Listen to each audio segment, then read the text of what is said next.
Tonight, a suspect is dead after a massive manhunt of hotels in Treasure Island. The man was wanted for sexually battering and impregnating an 11-year-old girl. It happened this morning at the Trails End Motel along Gulf Boulevard. 10 News reporter Laura Byrne has more details from Pinellas County. Bob Gualtieri, and shows us the deadly confrontation ended a long week crime spree that terrorized 3 other people. He's a bad guy. Pinellas County Sheriff Bob Gualtieri says 42-year-old Gregory Johns told his girlfriend earlier this week he was not going back to prison, even if it meant the cops would have to kill him. The sheriff tells us their investigation began on Monday when Johns and his girlfriend took the woman's 11-year-old daughter to the hospital because the child had been feeling sick.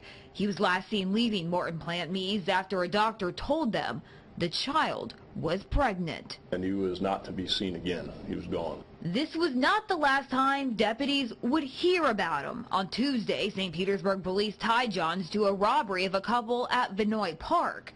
Found at the scene of that robbery was a note that Johns had written to the 11-year-old victim apologizing for the sexual battery. Sheriff Gualtieri says it appears the note had fallen out of his pocket during that robbery. An hour later, Johns was at it again, the sheriff telling us he broke into the home of a 78-year-old woman in St. Pete. He tied the woman up, bound and gagged her, and held her in that residence for the next 12 hours. And it was a very intense search because obviously he's a bad guy that did some very, very bad things, and we considered him to be armed and dangerous. Deputies tracked Johns to the Trails End Motel in Treasure Island early this morning, but he didn't go without a fight. Is that he came out of the bathroom and charged at him with a knife in his hand, telling the deputies he was going to kill him. The sheriff says the deputies fired 10 rounds, killing him. Now, Johns had a long criminal history that includes a 15-year stint in prison for robbery, burglary, and grand theft.